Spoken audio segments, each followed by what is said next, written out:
So the question is, where does that come from?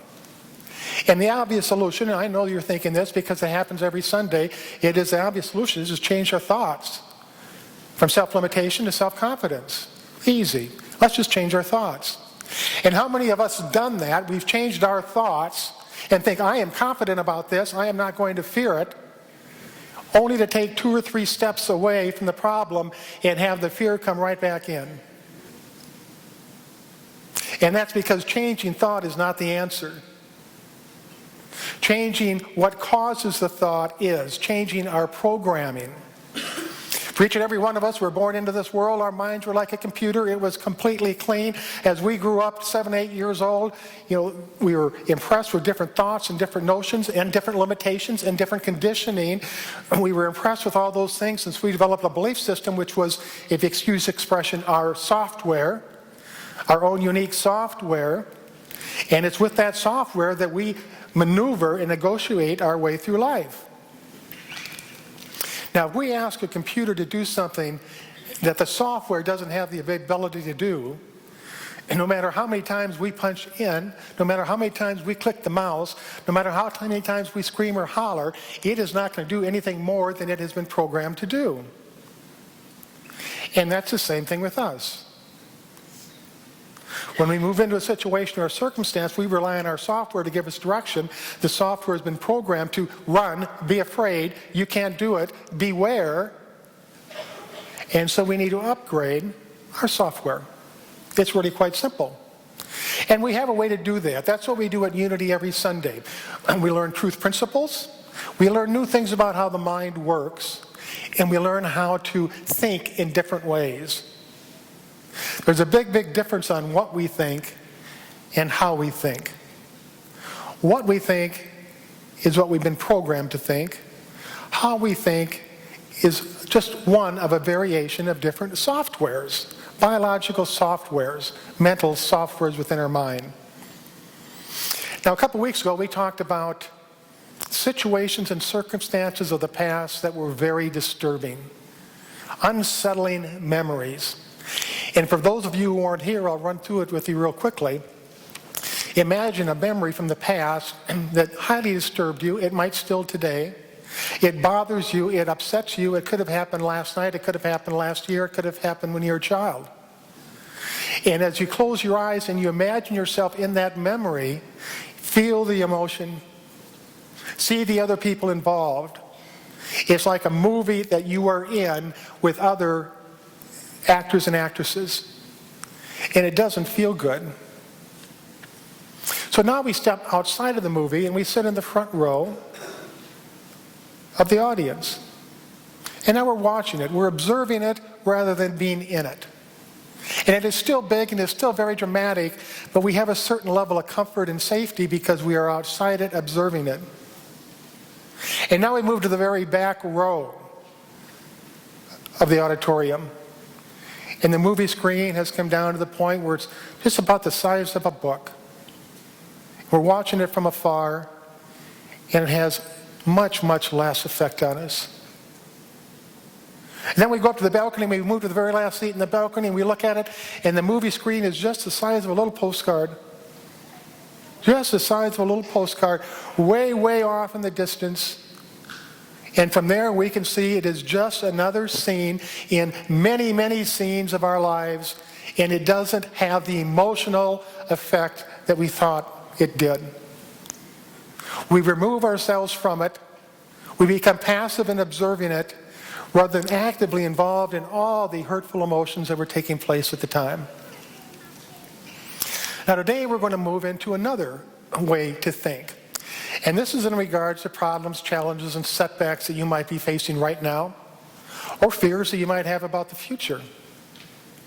And what I want you to do for a moment is just to imagine a time in your life when you were really on top of the world, when you were very, very confident. You felt good. You had no fears. You had no doubts. You were very steady in your walk down the path of life. Remember the old Mary Tyler Moore show? Where it began in the very start of the show. It didn't say this, but she had just gone through a divorce, and left her job and moved to a different city, and you can imagine how difficult that was for her. But at the very beginning, she throws her hat up in the air and she says, I'm going to make it after all. And she's got this huge smile on her face and the music is playing. That's the kind of look I'm edging you towards of yourself. You know, if you got to have to throw it up in the air. But it's, I'm going to make it after all. It's feeling good about yourself. It's feeling confident about yourself. I want you to take that picture and I want you to put it in a beautiful frame. And I want to take your picture and I want you to hang it on the wall. And I want to step back and I want you to look at yourself. Confident, happy, very, very sure that you can manage whatever life will present you with. Now I want you to assign to that picture a certain tune that is very pleasing to you. And the tune I'm going to play this morning has been proven to create more comfort and a greater sense of peace than many other tunes. It's a very simple one, and Lyra is going to play it for us.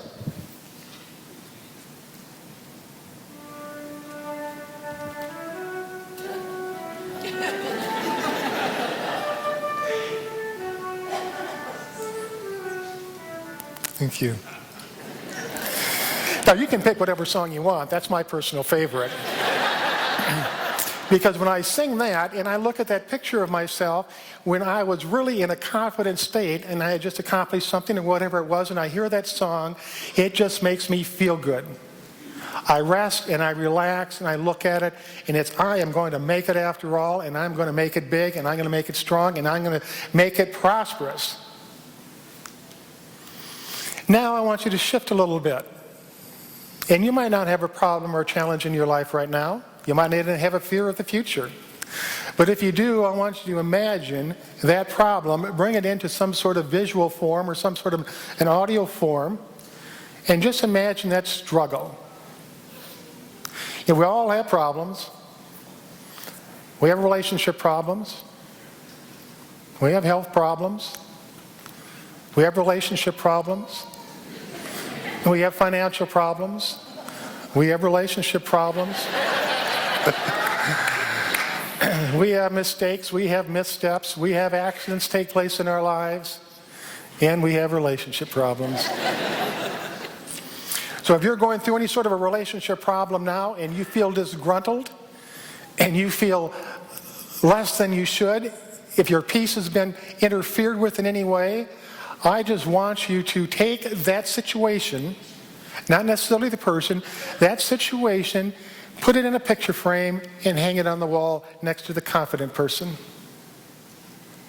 And as you look at that, I want you to step back, I want you to observe it, and I want you to play in your mind whatever tune you've assigned to the first picture.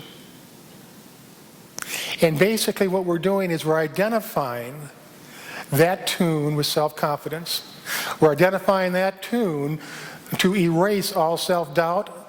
We're identifying that tune with steadiness, assuredness, and peace of mind. So when we shift our position, we shift our vision from the picture of ourselves confident to the picture of ourselves troubled, and that tune plays, all of a sudden the trouble part of it goes away. And we see, I have had problems before and I've solved them. I have had challenges before and I have overcome them. I have had setbacks before and I have rebounded. I have had changes in my life that I could not have any control over, and I adapted to them. And I will move forward and rise above and overcome whatever it is bothering me today. Now, as we go into meditation, and we're going to do this particular practice. And so when I call on you to hold this vision of yourself, see yourself as happy, see yourself as fearless, see yourself as just a student of life, walking down the path. At times there are stumbles, at times there are falls, but you get back up and you continue to walk, and you are peaceful, you are harmonious, and you have a love for life. And then we're going to have Lyra play that simple little row, row, row your boat. When you get home today, you can substitute any song you want, but we're going to do that and identify that picture with that song. And then we're going to move, and if you have any sort of problem at all, any issue you're dealing with in life, put that in a frame, hang it on the wall, and as you look at it, Allow that same tune to play. We'll now move into meditation.